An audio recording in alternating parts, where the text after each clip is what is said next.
मैं समझती थी सबसे मुश्किल चीज है जिंदा रहना। मैं गलत थी। जिंदा रहना तो बस एक इंस्टिंक्ट है, जिंदगी को दोबारा जीना वो असली जंग है। उस रात जब उन्होंने मेरे लिए दरवाजा बंद किया, जब बारिश ने मेरे जिस्म से ज्यादा मेरी इज्जत भिगो दी, तब मैंने दुनिया का एक क्रूर सच सीखा। लोग हमेशा आपको मारकर नहीं तोड़ते। कभी कभी वो बस तय कर लेते हैं कि आप अब मौजूद ही नहीं हैं। हफ्तों तक मैं डर के साथ उठती रही। आरोपों की आवाजें मेरे कानों में गूंजती थीं। और फिर मुझे याद आता, मैं अकेली नहीं थी। मेरे अंदर जिंदगी चुपचाप आगे बढ़ने पर अड़ी हुई थी। यही विडंबना थी। उन्होंने सोचा था उन्होंने मुझे मिटा दिया, लेकिन पीछे छोड़ गए थे एक भविष्य। रात को जब वो बूढ़ी औरत सो जाती थी, मैं खिड़की के पास बैठकर अपने अचन्मे बच्चे से बात करती थी। दुआएं नहीं, वादे। मैं तुम्हें डर में नहीं पालूंगी। मैं तुम्हें चुप रहना नहीं सिखाऊंगी। मैं किसी को यह तय नहीं करने दूंगी कि हम कौन हैं। वही शब्द मेरा ईंधन बन गए। कोई फिल्मी वापसी नहीं हुई, कोई चमत्कार नहीं, सिर्फ थकान। मैंने इतना काम किया कि उंगलियां फट गईं, इतना सीखा कि सिर दर्द करने लगा। अपना अहंकार इतनी बार निगला कि गिनती भूल गई। हमारी दुनिया में अकेली औरत शक होती है, तलाकशुदा औरत दोषी मानी जाती है, और गर्भवती छोड़ी हुई औरत। अगर आप यहाँ तक सुन रही हैं तो शायद ये कहानी आपकी भी है। वो एक चेतावनी बन जाती है। मैंने फुसफुसाहटें सुनी, बिना शब्दों के भी। कुछ तो किया होगा। अच्छी औरत को आदमी नहीं छोड़ता। बेचारी है, लेकिन फिर भी दया भी अपमान ही होती है। कुछ दिनों में मैं भी उन पर यकीन करने लगी, और हर बार जब शक हावी होता, मेरा बच्चा हिलता। एक दिल की धड़कन कहती, खड़ी हो जाओ।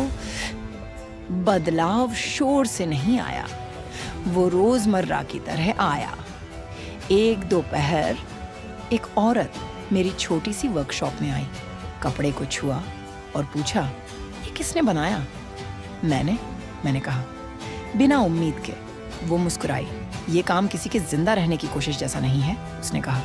ये किसी के दर्द को समझने जैसा है। वो एक वाक्य, सब कुछ बदल गया। ऑर्डर आए, फिर और आए, फिर मेरा नाम बना। ना छोड़ी गई हलीमा, न कहानी, सिर्फ हलीमा। तभी मुझे समझ आया, सबसे डरावना बदलाव विनाश नहीं होता, अप्रासंगिक हो जाना होता है। उन्होंने सोचा था मैं गायब हो जाऊंगी, गिड़गिड़ाऊंगी, टूट जाऊंगी, लेकिन मैं एक ऐसी जिंदगी बना रही थी जिसमें उनके लिए जगह ही नहीं थी। वो हमेशा लौटते हैं, माफी लेकर नहीं, जिज्ञासा लेकर। नाम सुना, काम देखा, और फिर मुलाकात तय हुई। मैं कमरे में दाखिल हुई। बच्चा मेरी बाहों में था, ना सबूत के लिए, ना गुहार के लिए, बस एक सच्चाई की तरह। एलियास मेरी तरफ देखता रहा। वो गुस्सा ढूंढ रहा था, टूटन ढूंढ रहा था। उसे वो नहीं मिली। उसके, ये चाचा बोले, दबाव, समाज, गलतफहमी। मैं चुप रही।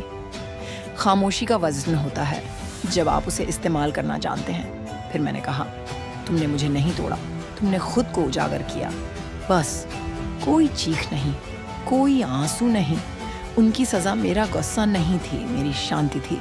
अगर आप ऐसी जगह से आती हैं जहां औरतों को चुप रहना सिखाया जाता है, जहां सहन करना कमजोरी समझा जाता है, तो सुनिए, आपको जलाने वाला बदला नहीं चाहिए, आपको जीने वाला बदला चाहिए।